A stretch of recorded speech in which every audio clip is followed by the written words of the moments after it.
सभी को प्रभु यीशु मसीह के नाम में सलाम और जय मसीह की एक बार फिर आपका बाइबल की बात में स्वागत है। पहली चीज, प्लीज सब्सक्राइब के बटन को दबाइए, उसके साथ जो बेल आइकॉन है घंटी है उस घंटी को भी दबाइए, ऑल पर कीजिए ताकि आपको सारे नोटिफिकेशन आते रहे बाइबल की बात के। आज मैं फिर से कुछ बात करना चाहता हूं बाइबल की बात में से। आज रिपब्लिक डे इंडिया का, गणतंत्र दिवस।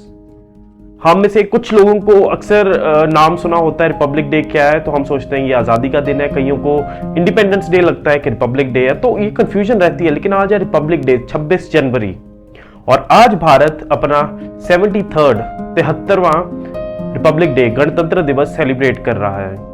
ये दिन बहुत महत्वपूर्ण है भारत के लिए और भारत के हर एक नागरिक के लिए। क्यों है? क्योंकि आज के दिन भारत को एक गणतंत्र देश करके जाना गया था, एक रिपब्लिक कंट्री करके जाना गया था। उसका अपना संविधान हुआ, अपना संविधान, अपना कॉन्स्टिट्यूशन, जिसमें उसको कुछ हक मिले, कुछ राइट्स मिले, राइट टू इक्वालिटी, कि सब व्यक्ति जो हैं वो सामान्य रहेंगे, सबको बराबरी का हक है, आज़ादी का हक है, सबको हक है अपना धर्म का प्रचार करने का, सबको हक है कि किसी भी धर्म को आप मान सकते हैं। तो इस तरह के कुछ भारत में हमें फंडामेंटल राइट्स मिले, हमें कॉन्स्टिट्यूशन मिला, अपना संविधान मिला और पहला इंडिया को अपना प्रेसिडेंट मिला।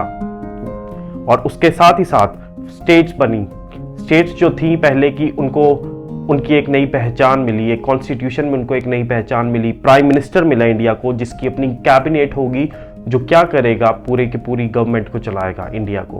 तो ये चीजें हुई गणतंत्र दिवस के दिन, जब पहली बारी 1950 में 26 जनवरी को हमें हमारा संविधान मिला। तो इंडिया पूरे विश्व की सबसे बड़ा एक लोकतंत्र बन गया। भारत एक लोकतंत्र बना, पूरे विश्व का सबसे बड़ा, the biggest democracy of the world, और सबसे लॉन्गेस्ट जिसका कॉन्स्टिट्यूशन है पूरी दुनिया में, वो भी भारत देश है हमारा। और डॉक्टर राजेंद्र प्रसाद जो पहले प्रेसिडेंट बने थे उस समय पर, उन्होंने एक शपथ ली कि वो इस देश के जो हेड ऑफ स्टेट बनेंगे, पूरी इंडिया के जो हेड बनेंगे, फर्स्ट सिटीजन बनेंगे, वो बने थे। और पब्लिक डे ये टाइम है, एक ऐसा समय है कि हम ग्रैटिट्यूड, हम एक धन्यवादी हृदय के साथ हम याद करें उन चीज़ों को कि कैसे लोगों ने योगदान दिया ताकि भारत आज़ाद हो, कैसे लोगों ने योगदान किया कि भारत एक डेमोक्रेटिक कंट्री बने, एक लोकतंत्र बने, एक ऐसा देश बने जहां पर हर इंसान आज़ाद है। और doctor Ambedkar, doctor BR Ambedkar, Bhimrao Ambedkar ji, जिन्होंने संविधान देने में बहुत ही ज़्यादा कॉन्ट्रीब्यूट किया, उन पर उस समय पर एक प्रेशर था सोशलिस्ट लोगों से, जो सोशलिस्ट पार्टी होती है, जो सोशलिज्म विचारधारा को मानते हैं लोग, उन पर एक प्रेशर आया कि आप क्या करो कि इसको एक मोनार्किकल स्टेट बना दो। मोनार्किकल मतलब कि एक व्यक्ति ही जो है रूल करेगा। लेकिन वो इस प्रेशर, इस दबाव के अंडर नहीं आए। लेकिन उन्होंने क्या किया? उन्होंने ऐसा संविधान लिखा जिसमें हर व्यक्ति को आज़ादी मिलती है, हर व्यक्ति ये कह सकता है कि ये देश मेरा है।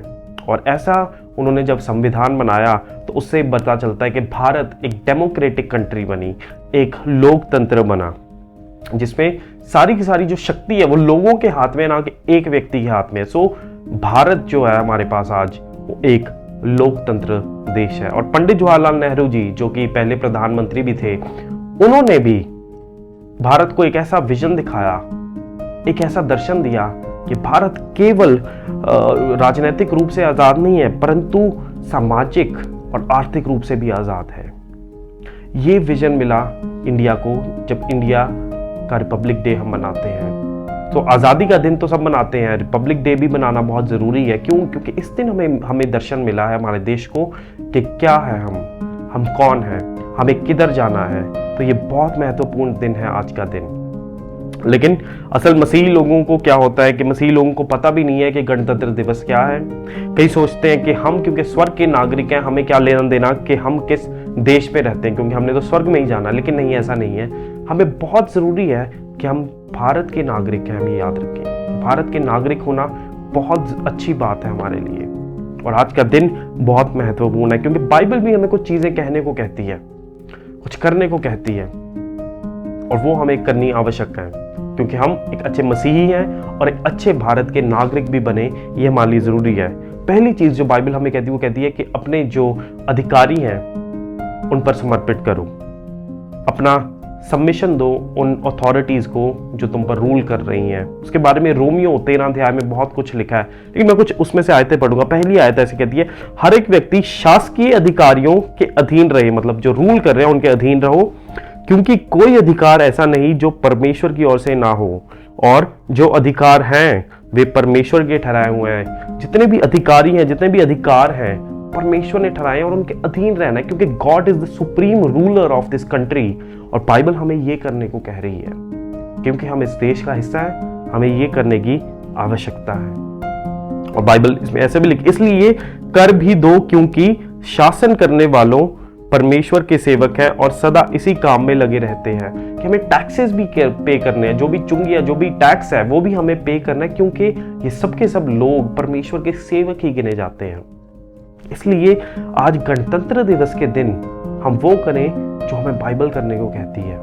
हम अपना एटीट्यूड सही करें सरकार के प्रति, हम सबमिट करें उन अथॉरिटीज को, टैक्स पे करें, चोरी ना करें टैक्स की। और दूसरी चीज जो बाइबल हमें कहती है कि उन अधिकारियों के लिए प्रार्थना करो। पहला तीमुथियुस के 2 अध्याय में कुछ ऐसे लिखा है, अब मैं सबसे पहले, ये पौलुस कह रहे हैं, ऐसे कह रहे हैं कि अब मैं सबसे पहले आग्रह करता हूं कि विनती और प्रार्थना और निवेदन और धन्यवाद सब मनुष्य के लिए किया जाए, सबके लिए प्रेयर करो, परंतु वो कह रहे हैं राजाओं और सब ऊंचे पद वालों के निमित्त इसलिए हम विश्राम और चैन के साथ सारी भक्ति और गंभीरता से जीवन बिताएं। लेकिन राजाओं के लिए भी करो और जो उच्च पद के अधिकारी हैं उनके लिए भी। कहने का मतलब ये, हम तो राजा नहीं है, लेकिन जो गवर्नमेंट अथॉरिटीज हैं, पौलुस ये कहना चाहते हैं उनके लिए भी प्रार्थनाएं करो। ये हमारे उद्धारकर्ता परमेश्वर को अच्छा लगता है और भाता भी है। उनको अच्छा लगता है कि जब हम अपने सरकार के लिए, जो गवर्नमेंट रूल कर रही है, जो प्राइम मिनिस्टर हैं, जो प्रेसिडेंट हैं, उन सब के लिए प्रेयर करें। उनको अच्छा लगता है। ये बाइबल हमें सिखाती है करने को, लेकिन लोग अक्सर ऐसा नहीं करते।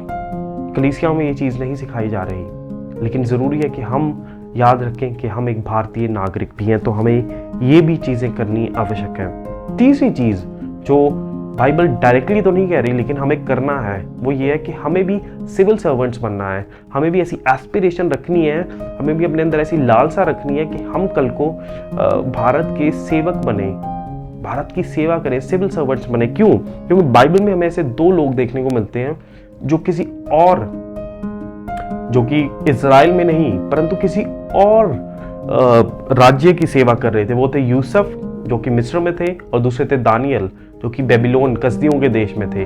वो क्या कर रहे थे? वो सिविल सर्वेंट्स थे, उधर किसी और देश में सेवा कर रहे थे, लेकिन इस दृष्टिकोण के साथ कि परमेश्वर ने उन्हें उधर ठहराया है और परमेश्वर उनसे इस प्रकार से सेवा लेना चाहते हैं। तो यदि जो अभी सिविल सर्वेंट्स हैं, हो सकता है कि आप IAS हैं, IPS हैं, गवर्नमेंट डॉक्टर हैं, या कुछ भी गवर्नमेंट का काम कर रहे हैं, तो आपने इस चीज के साथ करना है कि परमेश्वर ने आपको उधर ठहराया है।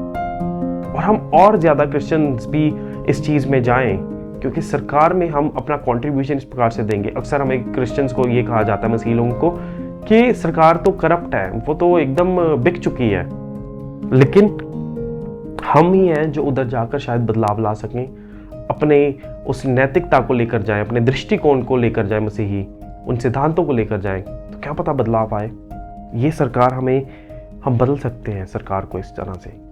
ये हमें बाइबल करने को कह रही है। सो इन चीज़ों को जब हम करेंगे, हम एक अच्छे नागरिक तो बनेंगे, और साथ ही साथ हम एक आज्ञाकारी संतान भी बनेंगे अपने पिता की जो स्वर्ग में है। और हम बहुत सारे मसीही लोग थे आज़ादी के समय पे, जिन्होंने, जो फ्रीडम फाइटर्स थे, जिन्होंने कंट्रीब्यूशन किया कि कैसे ये जो देश है आज़ाद हो, कैसे इस देश को हम बना सकें। आज की तारीख में आप और मैं, मसीही भाई बहन, किस प्रकार से इस देश में कंट्रीब्यूट कर रहे हैं? हमारा कंट्रीब्यूशन क्या है कि ये देश अच्छा बने, ये देश, हमारा देश, भारत देश, इंडिया, हिंदुस्तान कैसे अच्छा बने?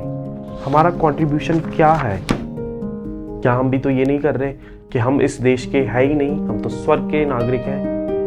हम बिल्कुल हैं स्वर्ग के नागरिक, लेकिन उसके साथ ही साथ हमारे ऊपर एक उत्तरदायित्व है, एक रिस्पॉन्सिबिलिटी है कि जिस देश में, भारत देश में जो हम रहते हैं, हम उधर रहते हुए उधर का उत्तरदायित्व भी पूरा करें। आइए प्रार्थना करते हैं। पिता, धन्यवाद जो आपने सिखाया कि पिता, हम चाहे स्वर्ग के नागरिक हैं, लेकिन हम भारत देश के नागरिक भी हैं और हमारा एक उत्तरदायित्व है जो हमें पूरा करना है। पिता हमें सिखाइए किस प्रकार से हम ये पूरा कर सकते हैं। एक अच्छा नागरिक बने पिता, प्रार्थना करें उनको जो अधिकारी हैं हमारे। धन्यवाद हर एक चीज़ के लिए, और इस प्रार्थना हम प्रभु यीशु मसीह के नाम में मांगते हैं, आमीन। आशा करता हूँ आपको वीडियो अच्छा लगा। प्लीज़ रिपब्लिक डे सेलिब्रेट कीजिए, किसी को ग्रीट कीजिए और बाइबल की बात देखते रहिए। लाइक कीजिए इस वीडियो को, शेयर कीजिए, कमेंट कीजिए और सब्सक्राइब कीजिए। बाइबल की बात तरुण के साथ चलती रहेगी, तब तक के लिए देखते और करते रहिए क्या, बाइबल की बात।